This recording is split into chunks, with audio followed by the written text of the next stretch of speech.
Has Rupert Lowe now been found guilty of bullying and harassment against his colleagues in his office? Let's take a look, shall we? So, we've just had this statement come out from Reform today about the Rupert Lowe allegations. We found out that the KC who was appointed to investigate the supposed allegations against Rupert Lowe that ultimately led to him being kicked out of the party, she's now completed her investigation, and we've had this pretty damning statement come out with a summary of that report. Let's take a look. So the statement from Reform says, following complaints received from two women about the conduct of Mr. Lowe and members of his male staff, Reform UK appointed an independent KC to investigate the matter. Her report is now complete. In summary, 1. The Independent King's Council has found there to be credible evidence of unlawful harassment of two women by both Mr. Lowe and male members of his team. 2.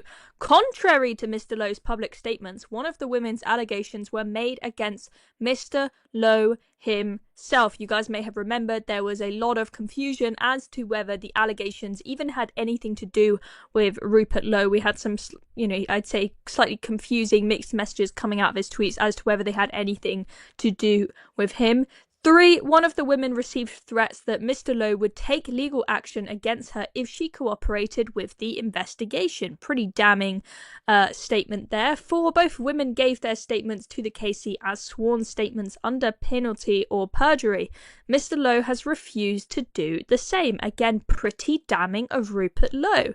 Both women lodged formal complaints with the ICGS in January. Reform UK will cooperate fully with their investigation. In the interest of transparency, we publish the full report here. I will not go through the entire report with you, but let's just take a look at the conclusion, the beginning of the conclusion of the KC.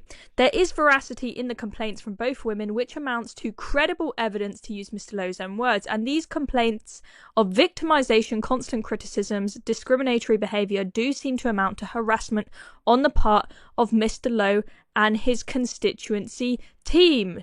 Mr. Lowe seems to have failed or been unwilling to address the very real concerns of his own parliamentary secretary, as well as failing to address the alleged toxic conduct of both Whedon and Harrison when this came before him. So shocking stuff here, and let's take a look at that last paragraph. At the very least, Mr. Lowe should have taken seriously the distress and concern of a seasoned parliamentary employee and of both women. If he felt that either did fall short of what was expected of them by him or his senior staff, then a careful and full meeting to discuss by way of appraisal what may have gone wrong and how it could be improved could have been undertaken before immediate disciplinary action was sought. This contrasts with a failure to take action or indeed investigate complaints against two men in the constituency office and against Mr. Harrison, who formed part of the team. So pretty shocking stuff there.